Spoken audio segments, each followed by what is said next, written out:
रामपुर गांव में रामलाल नाम एक किसान अपनी पत्नी सरिता के साथ रहता था। वो किसान बहुत मेहनती और ईमानदार था, पर उसे एक बात का खेद हमेशा रहता था कि उसकी शादी को 6 साल हो गए थे, पर अभी तक उसे संतान का सुख नहीं मिल पाया था। एक दिन रामलाल खेत पर निकल रहा था, तभी उसकी पत्नी बोलती है। ओ जी, आपने कल रात को कुछ खाया क्यों नहीं? आपकी तबीयत तो देखो।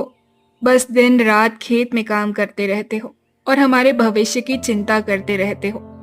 अब भगवान की इच्छा ही नहीं हमें संतान सुख देने की, तो इसमें हम और क्या कर सकते हैं? और हमारे घर का राशन भी खत्म हो गया है। चलो जल्दी से रात का कुछ खाना है, वही खा लो। चलो। तुम चिंता मत करो सरिता, मैं आज कुछ ना कुछ इंतजाम जरूर करूंगा, और रात का जो भी कुछ खाने को बचा है मुझे दे दो। सरिता रामलाल के लिए थोड़ी सब्जी और आधी रोटी एक थाली में देती है। तभी घर के बाहर एक बूढ़ी अम्मा आती है। बेटा, अरे ओ बेटा, कुछ खाने को मिलेगा क्या? लगता है कोई भूखी बूढ़ी अम्मा दरवाजे पर आई है। तभी रामलाल बाहर जाता है। अरे बूढ़ी अम्मा, ऐसी स्थिति कैसे हुई? अरे बेटा, क्या करूं? जिस बच्चे को पाल पोस कर बड़ा किया, उसी बच्चे ने आज घर के बाहर निकाल दिया। अब उससे मुझे शर्म आती है बेटा। अम्मा, मुझे तो यह सुनकर बहुत बुरा लगा, पर आप चिंता मत करो, ईश्वर पर भरोसा रखो। ऊपर वाला सबका हिसाब बराबर करता है। बेटा, मुझे कुछ खाने को मिलेगा क्या? 2 दिन से भूखी हूँ। तुम कुछ दे दोगे तो तुम्हारा भला हो जाएगा। अरे बूढ़ी अम्मा, क्या बताऊं, मेरी परिस्थितियां भी बहुत कुछ ठीक नहीं है। कई दिनों से घर का राशन खत्म हुआ है, इसीलिए घर में कुछ बचा नहीं है। बस कल की आधी रोटी और सब्जी है। इतने से तो तुम्हारी भूख भी नहीं मिटेगी, पर इससे ज्यादा घर में कुछ भी नहीं है। ठीक है बेटा, जो भी है मुझे दे दो। मुझे बहुत भूख लगी है। रामलाल उस बूढ़ी अम्मा को अपने हिस्से का खाना देता है। सच में बेटा, तुम तो बड़े दानवीर हो। तुम्हारी खुद की परिस्थिति इतनी कमजोर होने के बावजूद तुमने मेरी मदद की है। ईश्वर तुम्हारी सभी इच्छा पूरी करे। इतना बोलकर वो बूढ़ी अम्मा वहां से चली जाती है। रामू भूखा ही खेत पर चला जाता है। कई महीने ऐसे ही गुजर जाते हैं, पर एक दिन ईश्वर की कृपा से सरिता को 2 सुंदर बच्चों को जन्म देती है। देखो सरिता, आखिरकार ईश्वर ने हमारी सुन ही ली। कितने खूबसूरत बच्चे दिए हैं हमें। हाँ जी, आखिर हमें पुत्र प्राप्ति हो ही गई। ईश्वर का लाख लाख शुक्र है। अब मुझे और ज्यादा मेहनत करनी होगी। मेरे बच्चों को किसी भी चीज की कमी नहीं होने दूंगा। उन्हें पढ़ा लिखा कर उनकी अच्छी परवरिश करूंगा। रामलाल अपने खेत में और ज्यादा मेहनत करने लगता है। रामलाल शाम को अपने घर लौटता है। सरिता, आज मुझे कुछ खाने की इच्छा नहीं है। मेरा सर थोड़ा घूम रहा है, मैं थोड़ी देर आराम करता हूँ। ठीक है जी, तब तक मैं खाना भी बना कर रख दूंगी, आप खा लेना बाद में। सरिता खाना बनाने लगती है। थोड़ी देर बाद रामलाल सरिता को आवाज देता है। सरिता, ओ सरिता। जी, उठ गए आप? मैंने खाना बना के रखा है, चलो जल्दी।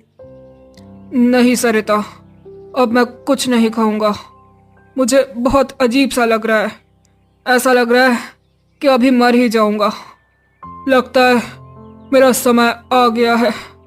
अब मुझे डॉक्टर ने कुछ दवा लिख कर दी थी, पर मैंने उस वक्त ध्यान नहीं दिया। अगर मुझे कुछ हो जाए तो तुम हमारे बच्चों का ध्यान रखना, उनकी अच्छी परवरिश करना। ओ जी, आप इतना अशुभ क्यों बोल रहे हो? मैं अपने बच्चों को बहुत सारा प्यार दूंगी, उनकी बहुत परवरिश करूंगी। आप धीरज रखिए, आपको कुछ नहीं होगा। मैं अभी डॉक्टर को बुला कर लाती हूँ। और दुर्भाग्य से रामलाल का देहांत हो जाता है और सरिता अब पूरी तरह से अकेली पड़ जाती है। सरिता ने अपने पति के जीते जी कभी बाहर काम नहीं किया था, पर अब अपने 2 बच्चों की परवरिश अच्छे से करने के लिए वो अब काम पर जाने लगी। अकेली औरत बहुत सारी हिम्मत जुटा के सरिता ने अपने बच्चों की परवरिश की और ऐसे ही कई साल बीत जाते हैं। अब सरिता के दोनों बच्चे जवान हो जाते हैं। बेटी, अब तुम्हारी शादी की उम्र हो गई है। तुम्हारे पिताजी हमेशा चाहते थे कि तुम्हारी शादी अच्छे घर में हो जाए। उन्हें तो कन्यादान का सुख नहीं मिला, पर अब मैं ही तुम्हारी शादी एकदम अच्छे से करवाऊंगी। पर मैं इतनी मेहनत के बाद भी पर्याप्त पैसे नहीं जमा कर सकी। माँ, तुम चिंता मत करो। भगवान के घर में देर है, अंधेर नहीं। हमारे साथ सब कुछ अच्छा होगा। जब तक हमें तुम्हारा साथ है, हम सब मिलकर कोई भी कठिनाई को झेल सकते हैं। हाँ माँ, दीदी सही कह रही है। आप चिंता मत करो, हम सबके साथ अच्छा करते हैं। पिताजी ने भी भगवान की बहुत सेवा की है। भगवान हमारे साथ कुछ बुरा नहीं होने देंगे। हमें बस ऊपर वाले पर भरोसा रखना होगा। ऐसे ही कुछ महीने गुजर जाते हैं और चंदा की शादी एक अच्छे लड़के के साथ होती है जिसका नाम वीरू होता है। वीरू स्वभाव से बहुत ही समझदार और सच्चा लड़का था, पर उसकी माँ बहुत ही बेरहम और नखरेबाज स्वभाव की थी। वीरू का एक छोटा सामान बेचने का छोटा सा दुकान था और थोड़ी सी जमीन थी जिस पर वो खेती करके अपनी रोजी रोटी कमाता था।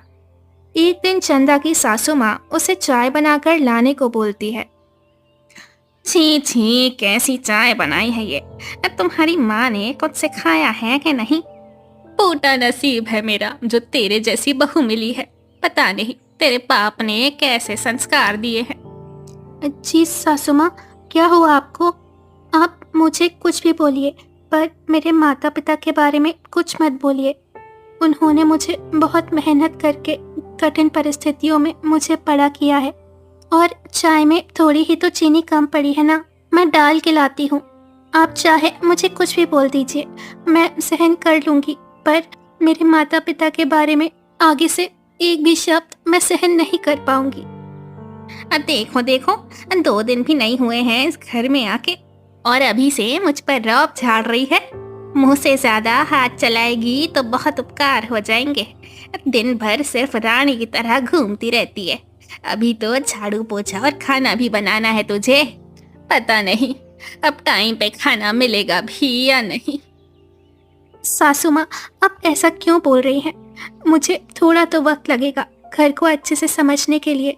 नया नया घर है, सबकी अलग अलग पसंद नापसंद होती है।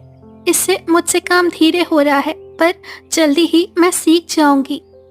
छोटे छोटे बच्चे भी तुमसे अच्छा और जल्दी काम करते हैं। हमारे वक्त तो ऐसा नहीं था। दोनों का इतना शोर सुनकर वीरू वहां आता है। क्या हुआ माँ, किस बात के लिए इतना शोर हो रहा है? ये सवाल तू अपनी प्रिय पत्नी से क्यों नहीं पूछ लेता? वो क्यों इतना शोर मचा रही है? जब से आई है मुझ पर रौब झाड़ रही है। दिन भर मैं सारा काम करती हूँ और तुम्हारी बीवी सिर्फ सज धज के घूमती रहती है। चंदा, मैं ये क्या सुन रहा हूँ? सारा काम माँ ही करती है, तुम माँ की मदद नहीं करती? हाँ जी, मैं तो सारा काम करती हूँ, और मुझे झूठ बोल के क्या मिलेगा? मेरी माँ ने मुझे हमेशा ईमानदारी से रहना सिखाया है। कोई कुछ भी बोले, मेरे भगवान को तो सब पता है कौन सच बोल रहा है और कौन झूठ बोल रहा है। चंदा, एक बात याद रखना, माँ को कोई तकलीफ नहीं होनी चाहिए। सारा काम तुम्हें अच्छे से करना होगा और माँ की हर बात सुननी होगी। और माँ को कुछ भी उल्टा जवाब दिया तो याद रखना, मुझसे बुरा कोई नहीं होगा। वीरू उसे बहुत कुछ कहता है। चंदा को ये शब्द सुनकर रोना आता है। चंदा को भावुक देखकर वीरू को बहुत बुरा लगता है। वो मन ही मन अपने आप को कोस रहा था, पर उसे असलियत पता थी, कौन सच बोल रहा है और कौन झूठ बोल रहा है।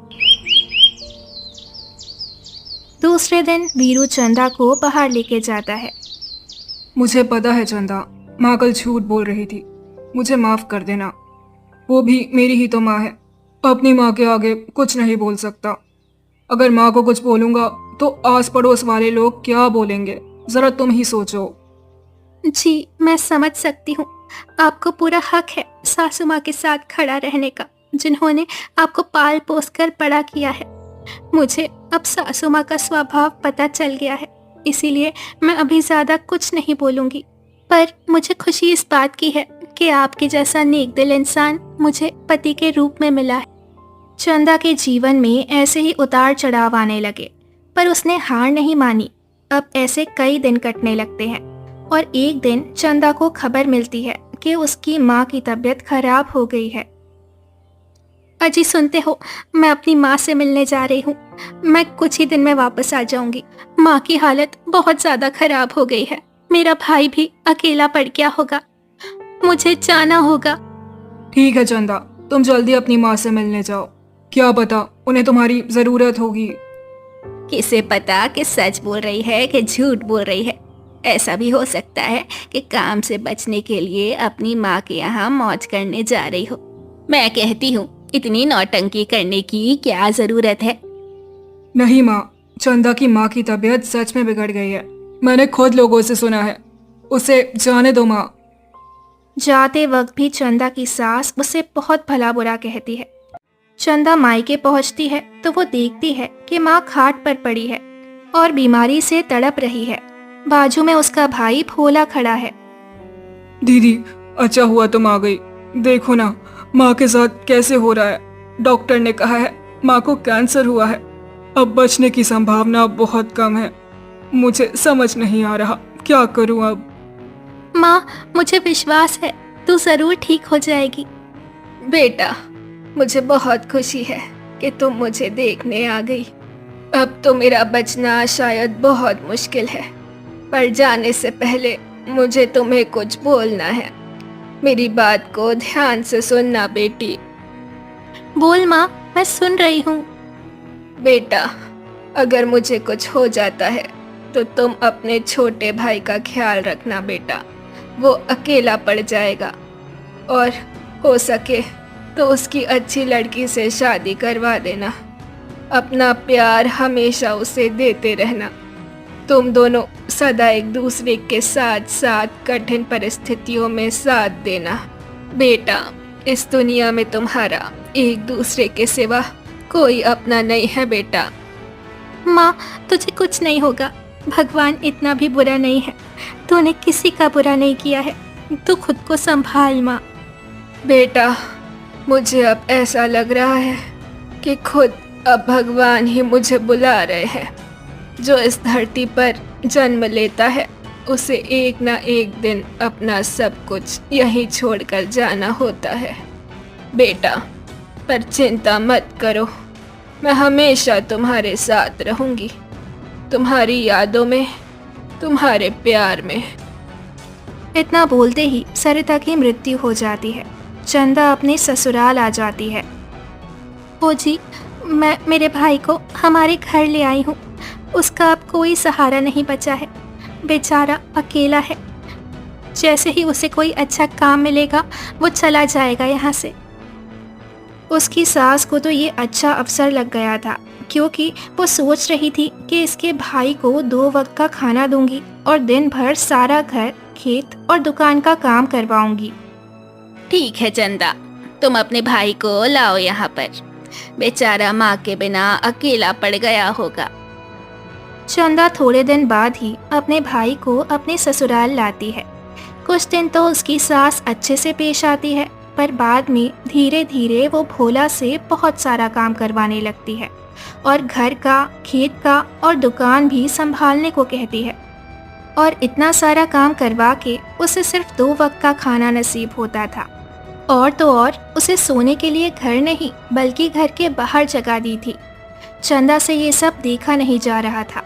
वो अपने आप को मन ही मन कोस रही थी। एक दिन भोला दुकान संभाल रहा था, तभी एक बूढ़ी औरत आ जाती है। बेटा, तुम्हारे पास कुछ खाने को है तो दे दो, मुझे बहुत भूख लगी है।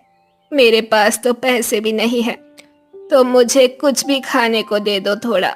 बेटा, तुम्हारा भला हो जाएगा बेटा। माँ जी, इस वक्त मेरे पास तो अभी कुछ बचा नहीं है। रुको, अभी बना के देता हूँ और इसके पैसे मैं अपनी जेब से भर दूंगा। बेटा, तुम तो बहुत परेशान लग रहे हो। वैसे ये दुकान तुम्हारी नहीं लग रही। तुम्हारी हालत सब बता रही है। किसी और की दुकान पर काम कर रहे हो क्या? जी माँ जी, आपने बिल्कुल सही पहचाना। ये मेरे जीजा जी की दुकान है। मेरा इस दुनिया में मेरी अपनी बहन के अलावा दूसरा कोई नहीं है। कुछ महीने पहले ही मेरी माँ गुजर गई और बचपन में पिताजी, उनका तो मुंह भी देखने को नसीब नहीं हुआ। मेरी परिस्थिति बहुत बिगड़ गई है, इसीलिए मैं अपनी बहन के ससुराल रहता हूँ। बेटा, तुम मेरे साथ चलो। मैं एक अच्छी जगह पर काम दिलाऊंगी। मैं इस उम्र में काम नहीं कर सकती, लेकिन मैं एक धनी और ईमानदार सेठ को जानती हूँ। वो तुम्हारी परिस्थिति सुनकर तुम्हें काम जरूर देंगे। पर माँ जी, मैं अपनी बहन को अकेला बिना बताए कैसे जा सकता हूँ? वो मेरी बहुत चिंता करेगी और उसके अलावा मेरा कोई नहीं है इस दुनिया में। सोचो बेटा, असलियत में तुम्हारी बहन के अलावा यहाँ तुम्हारा कोई नहीं। उस घर में तो तुमसे सिर्फ काम ही करवा के लेंगे। तुम्हें नौकर की तरह रखा जाएगा और 4 लोग भी तुम्हें गिरी हुई नजर से देखेंगे। और तुम कितने भी अच्छे से पेश आओ, फिर भी तुमसे मेहमान की तरह ही व्यवहार करेंगे।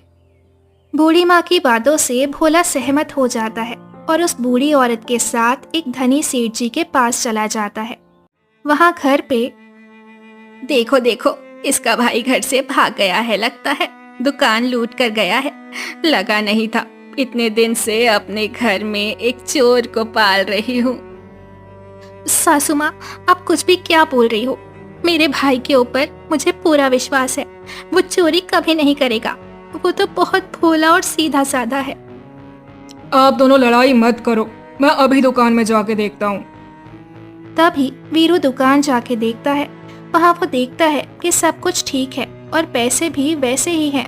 वीरू वापस घर आ जाता है। माँ, दुकान को कुछ नहीं हुआ, सब वैसे का वैसे ही है। पता नहीं मेरा भाई कैसा होगा, किस हालत में होगा। चंदा को अपने भाई की बहुत चिंता हो रही थी। उसके मन में बहुत सारे विचार आ रहे थे। माँ बाप के बाद अपने भाई का ही उसे सहारा था। एक दिन चंदा को अपने भाई का खत आता है। दीदी, तुम मेरी चिंता मत करो, मैं बहुत खुश हूँ और अच्छे पैसे भी कमा रहा हूँ। जल्दी ही हमारा खेत जमींदार से छुड़वा लेंगे। तुम्हारी याद बहुत आ रही है, कभी मिलने आ जाना। भोला का ये पत्र देखकर चंदा बहुत खुश हो जाती है और तुरंत उससे मिलने जाती है। भोला, मुझे तुम्हारी कितनी चिंता हो रही थी। कैसा है तू? और माँ की इच्छा थी तुम्हारी शादी किसी अच्छी लड़की से करवा दूं। दीदी, अब मैं बहुत खुश हूँ और मैंने शादी कर ली है। रुको, मैं अभी मेरी पत्नी से मिलवाता हूँ। भोला अपनी पत्नी को आवाज देता है। भोला की पत्नी स्वभाव से बिल्कुल भोला की तरह थी। चंदा को भी भोला की पत्नी बहुत पसंद आती है। कुछ दिन बाद भोला चंदा को कुछ पैसे और नए कपड़े देकर वहां से विदा कर देता है और फिर चंदा अपने ससुराल पहुंचती है। चंदा, तुम कहाँ गई थी? बहुत अशुभ हुआ है चंदा, बहुत अशुभ। माँ का देहांत हो गया है और माँ का देहांत होने से पहले माँ तुम्हें देखना चाहती थी। उसे अपनी गलती का एहसास हो गया था कि उसने तुम पर बहुत अत्याचार किया है। माँ तुम्हें बहुत याद कर रही थी चंदा।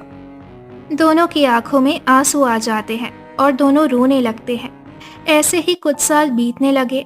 चंदा का घर अब अच्छे से चलने लगा था और उसे खूबसूरत बेटा भी हुआ था और वीरू ने भी अपने धंधे में बहुत तरक्की कर ली थी। चंदा को इस खुशहाल भरी जिंदगी के पीछे वो हर एक कठिनाई भरे किस्से याद आ रहे थे जिससे चंदा ने संघर्ष किया था।